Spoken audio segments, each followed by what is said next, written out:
Janice, thank you for the time. Always a pleasure to be with you, Michael. So the theme of this year's conference can be summarized in one word: democracy. But at the end of the day, this is the Halifax International Security Forum. Why the focus then, rather than security, on a philosophical and political theory like democracy?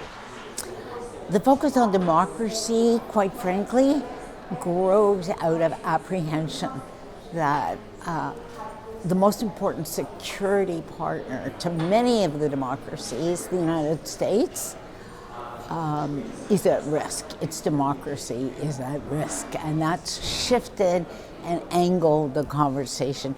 There's a larger point, Michael, that democracies have to work together in a world where China is growing in importance, where Russia is disrupting European security, and where, frankly, the trajectory of the United States is uncertain. There's no choice but for the democracies to come together to lead a shared security agenda. Democracies to come together, does that mean without the United States right now? Because we are in this moment of uncertainty as to what comes out of the Trump administration vis-a-vis foreign policy. There's no question. You know, we are doing this as the G20 goes forward without the United States in its chair. That is not true in NATO.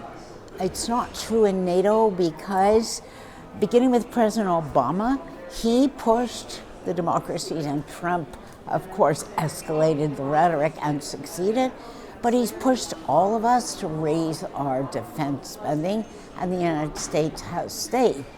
But we're also doing this interview when a peace plan has been put forward for Ukraine by the United States and Russia, which is alarming almost every European democracy at this moment. There's the challenge. Those two agendas are joined at the hip.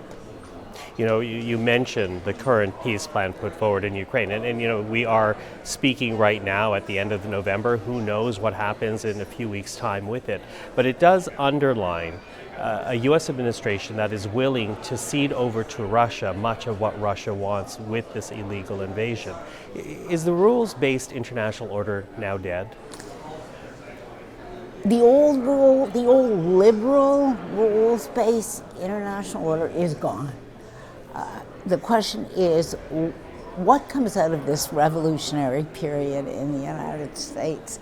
You know, the initial revolutionary fervor always fades over time, and there will be a new order that comes out of it. It may look different, I think it will, from the older one.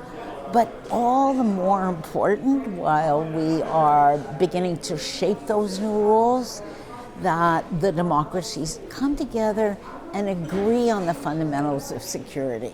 You know, one fundamental: you do not make an agreement over the head of an ally that is at war. That's pretty fundamental. And which is what has happened here, because by all reports, Ukraine says they were not at the table. It was presented to them as a fait accompli by the United States and Russia. And they were given 5 days to respond to something that they did not really shape in any meaningful way. Now, the late U.S. Senator John McCain, he always had faith in the American system. He always said that there are checks and balances that will make sure that America will stay on the path of democracy. It may veer from time to time, but he had true faith in the U.S. system as it was set up. Do you have faith in what John McCain said? I'm concerned, in all honesty. I am concerned. I'm astonished by how fragile some core U.S. institutions have already shown themselves to be.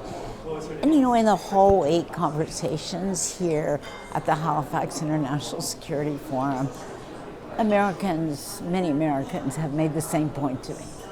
There's shared concern here about where this will go. So what should Canada be doing in this moment then, in your opinion? Because here we do have a government that's talking about investing in defense, meeting the 2% target, and then in a few years' time, the 5% target of NATO. What do you want to see from this government? I think this government is shifting in very important ways, and in ways that will likely be irreversible, Michael. A defense strategy which is going to focus more on sovereignty, which is not what we have done in the past, which is going to focus on rebuilding our defense industrial base in this country, which is not what it has done in the past. And those will have really major changes that I don't think Canadians fully understand. But the third piece is to do as much as we can with our democratic allies. So coordinating our response, for example, on this Ukrainian peace plan with our European allies. I don't think there's much daylight here. There is a big looming issue in the Caribbean, which is our neighborhood, as well as that of the United States. Who do we bring to the table? And in this, I think the Prime Minister is getting it right. Build a muscle, build sovereign capabilities, but then work really hard with other like-minded allies on issues that are of fundamental concern to us. How worried are you about industry stepping up in this moment in this country? I'm not as worried about that, and I think for good reason. Every other major democratic developed country has an industrial strategy. And what does that mean? It means that the government is often the seed investor or the first customer. And that's enough to bring industry to the table. Two fundamental things are happening in Canada, which is actually making me optimistic about our future, Michael. The first is the government has gotten it. They have to be the seed investor or the first customer. And so a lot of what's going on in Ottawa, which is revolutionary in Ottawa, is that they are working hard to change procurement so that government can be the first customer.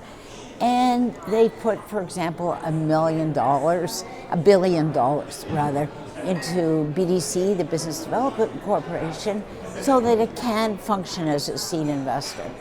We're also seeing new companies in Canada, not tiny, 5 people in a garage, but new companies that are being capitalized, that understand that this is a moment and that are moving into the sector.